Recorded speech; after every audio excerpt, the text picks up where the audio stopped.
চেলির থেকে উদ্র দেব সরাসরি বিকাশে। তো মাঝখানে অপশনটিতে টাচ করব নিচে।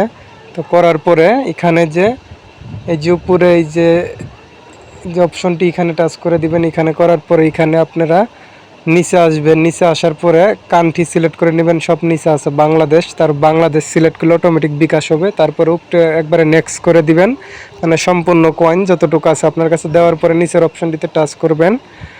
তো নিচের অপশনটিতে টাচ করার পরে এখানে দেখেন সব কিছু ঠিক আছে। তো টাচ করে এখানে কন্টিনিউ দিবেন, কন্টিনিউ দিয়ে সামনে এগিয়ে যাবেন। তো এখানে আসার পরে মূলত যে কাজটা সেটা হচ্ছে একদমই সিম্পল, খুব সহজেই নেওয়া যায় বিকাশের মাধ্যমে টাকা, খুব তাড়াতাড়ি দিয়ে যায় দ্রুত সময়। তো এখানে দেখেন প্রথমে আপনারা ইমেল দিবেন, যে কোনো একটা ইমেল দিবেন, আর উপরে আপনাদের বিকাশ নাম্বারটি দিবেন, দিয়ে এখানে নিচের অপশনটিতে টাচ করে দিবেন।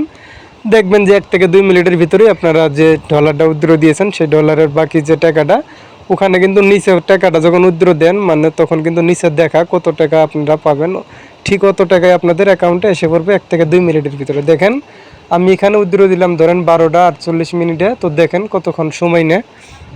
আমি এখানে প্রথমত একটু 1-2 মিনিটের মতো সময় নিছে।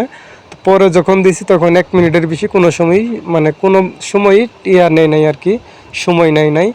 তো মূলত 1 মিনিটের ভিতরেই তারা পেমেন্ট করে দেয় যে কয় টাকা আপনাদের ডলারের মূল্য। তবে এখান থেকে আর কি সরাসরি বিকাশে নিলে একটু তারা খরচটা বেশি রাখে।